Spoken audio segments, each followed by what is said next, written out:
New year आया आया आया न्यू ईयर नए नए रंग लाया अपने संग लाया नए नए रंग लाया अपने संग लाया चोरा चोराओ खुशियाँ बनाओ चोरा चोराओ खुशियाँ बनाओ नई उम्मीदें लाया आया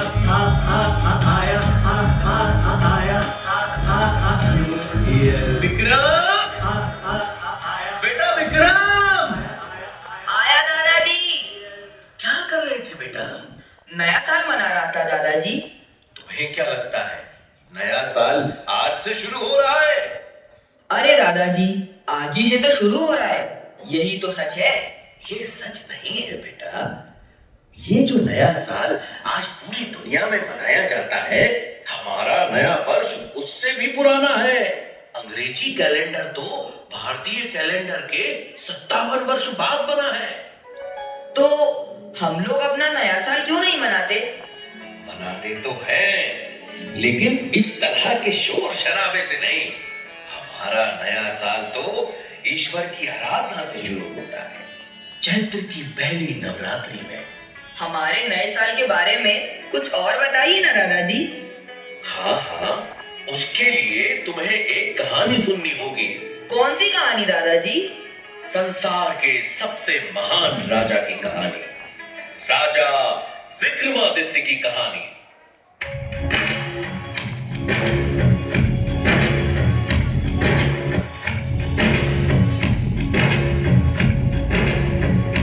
भारत भूमि में मालवा देश के राजा थे गंधर्व से, शिव की कृपा से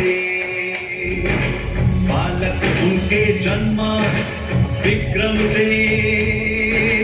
राजा रानी प्रजा सुखी थे उस युवराज को पाकर, पता नहीं था शकुन का राजा बैठा हाथ लगाकर। खुशी के इस शुभ अवसर पर उसने था पानी फेरा, छुप छुप कर हर तरफ से उसने उज्जैनी को घेरा।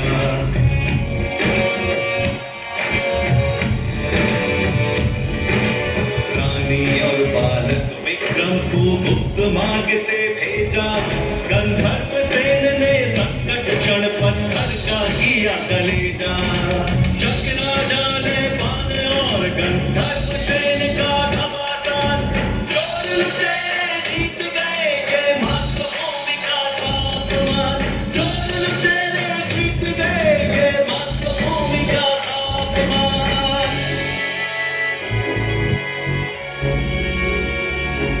गंधर्व सेन ने मातृभूमि की फिर सौगंध उठाई। गंधर्व सेन ने मातृभूमि की फिर सौगंध उठाई। लड़ेगा विक्रम सेन एक दिन इस मिट्टी की लड़ाई। लड़ेगा विक्रम सेन एक दिन इस मिट्टी की लड़ाई। लड़ेगा विक्रम सेन एक दिन इस मिट्टी की लड़ाई। अरे रो क्यों रहे हो बेटा?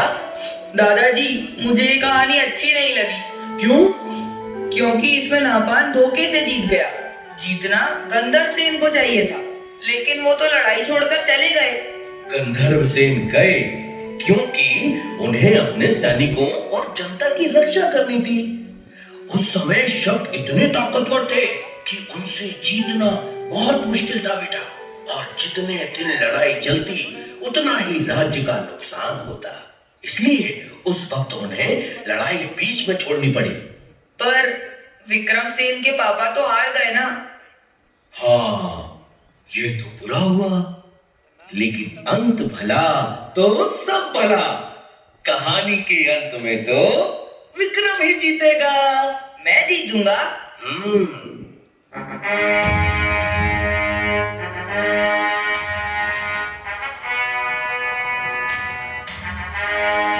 हाँ, तुम जीतोगे पुत्र, जीतोगे। तुम ही इस धरती को शक विहीन करोगे।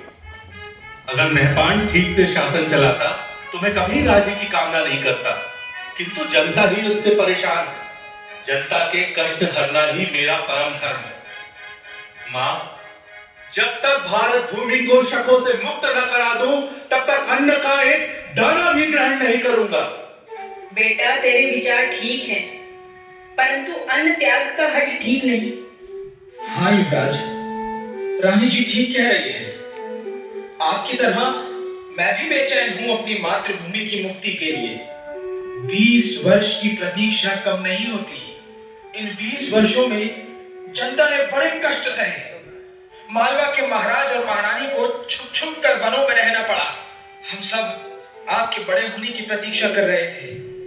हे मालवा नरेश, हम सबको आपके आदेश की प्रतीक्षा है। मालवा के नरेश तो स्वयं महाकाल है। हमारा वंश तो बस उन्हीं का सेवादार। भगवान महाकाल मेरे स्वप्न में आए और उन्होंने आदेश दिया है कि अब अवंतिका को मुक्त कराने का समय आ गया है। ये तो शुभ संकेत है युवराज, किंतु हमारे पास सैनिक बहुत कम है। युद्ध में सेना की संख्या से अधिक उसका कौशल काम आता है। मैंने जो भैरव सेना तैयार की है उस पर महाकाल की कृपा है। इस भैरव सेना में ताकत और बुद्धि का सटीक मिश्रण है।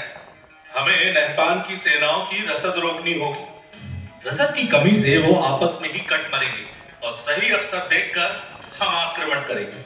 किंतु ये छल तो नहीं कहलाएगा कुंवर? तब कहलाता है जब हम शत्रु पर पीछे से हमला करें। हम तो पहले उन्हें दुर्बल करेंगे, फिर सामने से हमला करेंगे। नहपान को संदेशा भिजवा दीजिए कि उसके पाप का घड़ा भर चुका है। किंतु सूचना मिलते ही वो सतर्क हो जाएगा। निश्चेत पर हमला कायरता है और विक्रम कायर नहीं। हाँ बेटा, हमले से पहले शत्रु को सचेत करना वीरता का लक्षण है। काश तुम्हारे भाई भृतहरि भी आज साथ होते। उन्होंने जन कल्याण के लिए ही वैराग्य धारण किया है। उनकी साधना का बल मेरे साथ है। जय महाकाल! जय महाकाल!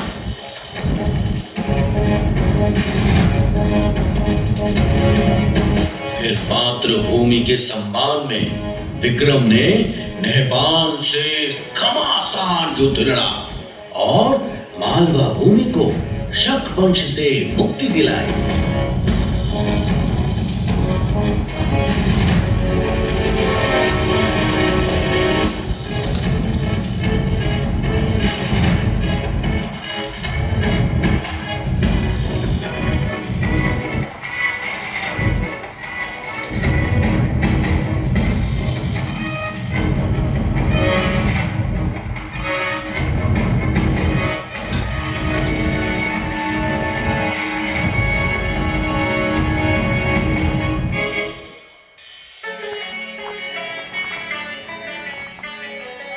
जिन शकों का सूर्य कभी नहीं डूबता था, आपने मालवा से उनका अंत कर दिया। अब आपको संपूर्ण भारत भूमि को शक मुक्त कराना है।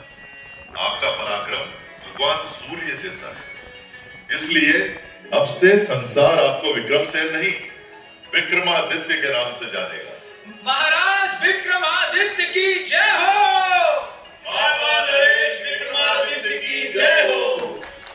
महाराज, शकों की विधवाओं और बच्चों के लिए क्या आदेश है? ससम्मान विधवाओं के पुनर्वास की व्यवस्था की जाए और बच्चों की शिक्षा दीक्षा राजकोष से कराई जाए। अद्भुत! महान राजा का यही गुण है कि वो अपने संरक्षण में आने वाले सभी जीवों की रक्षा करे। आपने एक नए समय का सूत्रपात किया है। आपकी अनुकंपा है गुरुदेव।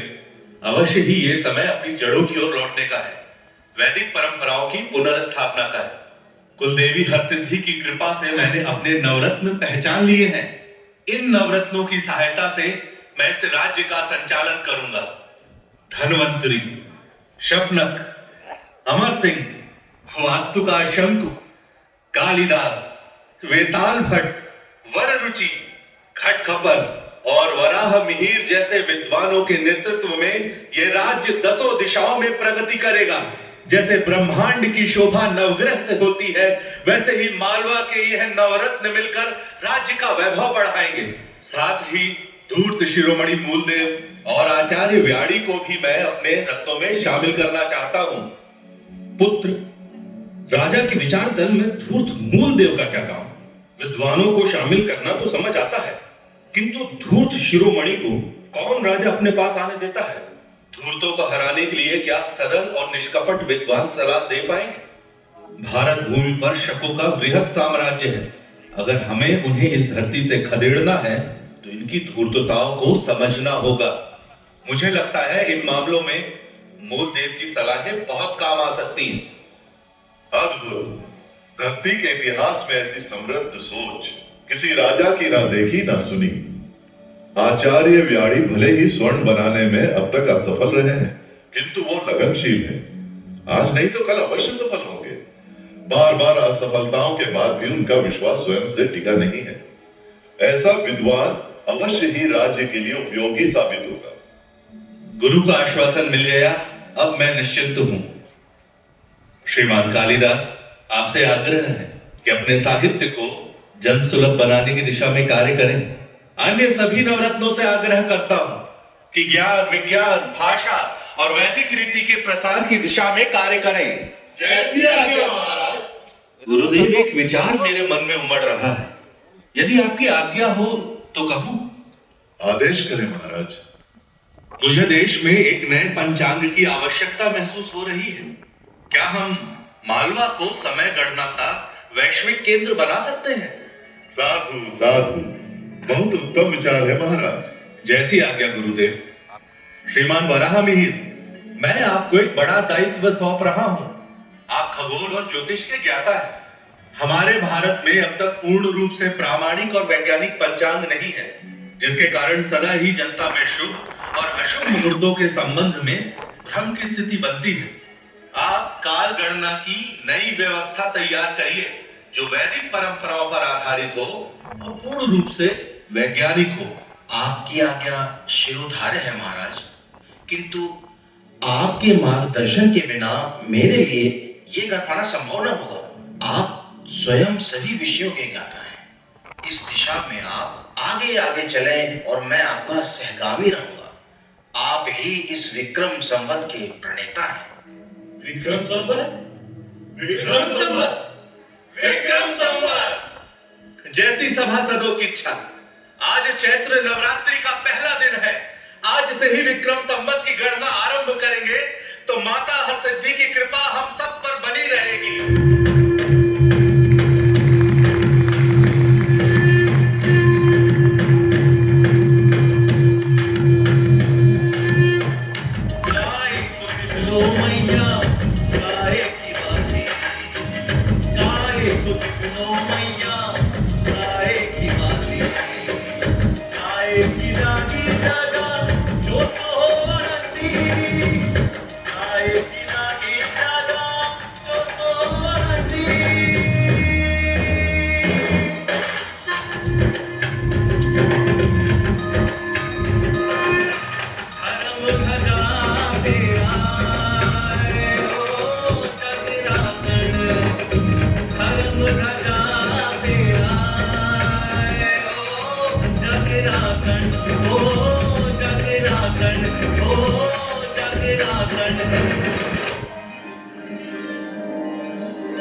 पुत्र विक्रमादित्य, मैं तुमसे बहुत प्रसन्न हूं। तुमने राजा बनते ही राज्य संचालन की दिशा में जैसा आमूलचूल परिवर्तन किया, उसके लिए तुम्हें अनेक आशीर्वाद देती हूं। मैं तुम्हें ये 32 पुतलियों वाला सिंहासन देती हूं। तुम इस सिंहासन में बैठकर न्याय कर सकोगे। मेरा आशीर्वाद है कि संपूर्ण भारत पर तुम्हारा शासन स्थापित होगा। तुम चक्रवर्ती सम्राट बनोगे, सम्राट विक्रमादित्य, न भूतो न भविष्यति।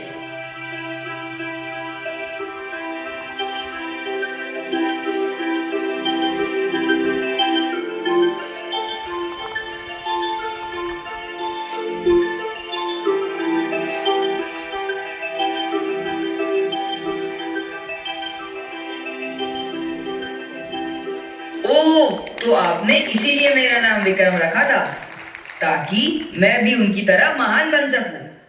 हाँ, और नहीं तो क्या।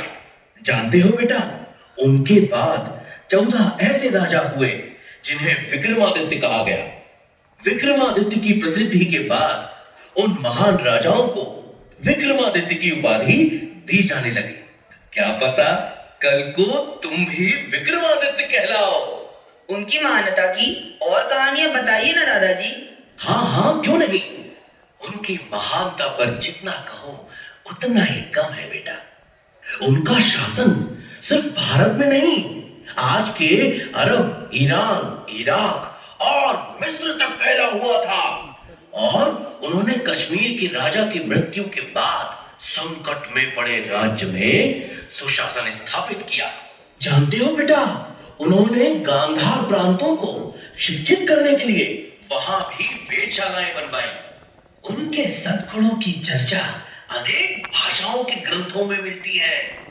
उनकी अरब विजय का वर्णन अरबी कवि जरहाम किंदोई ने शायद उल-ओकुल में किया है। इस्तांबुल की प्रसिद्ध लाइब्रेरी मकतब सुल्तानिया में ये किताब है, जिसमें एक शिलालेख का जिक्र मिलता है। हाँ, ये रहा। बेटा, जरा उसका ये अंश तो पढ़ो।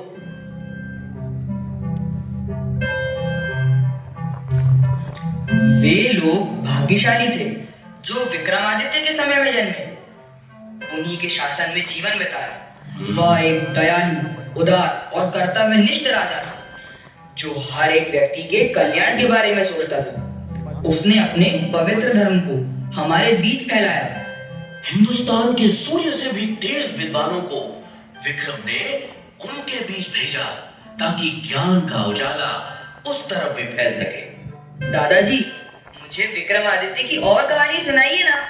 हाँ हाँ मेरे बच्चे, क्यों नहीं। रुको। इन किताबों में क्या है दादाजी? इन किताबों में कहानियां हैं। इन दोनों किताबों में सम्राट विक्रमादित्य की कहानियों का भंडार है बेटा।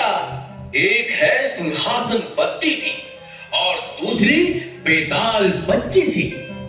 इसके अलावा भी उनकी वीरता, उदारता, दया, क्षमा आदि गुणों से भारतीय साहित्य भरा पड़ा है बेटा। इन्हें पढ़ो और उनके गुणों को अपने जीवन में उतार कर तुम भी उनके जैसा बनो।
मीडिया कर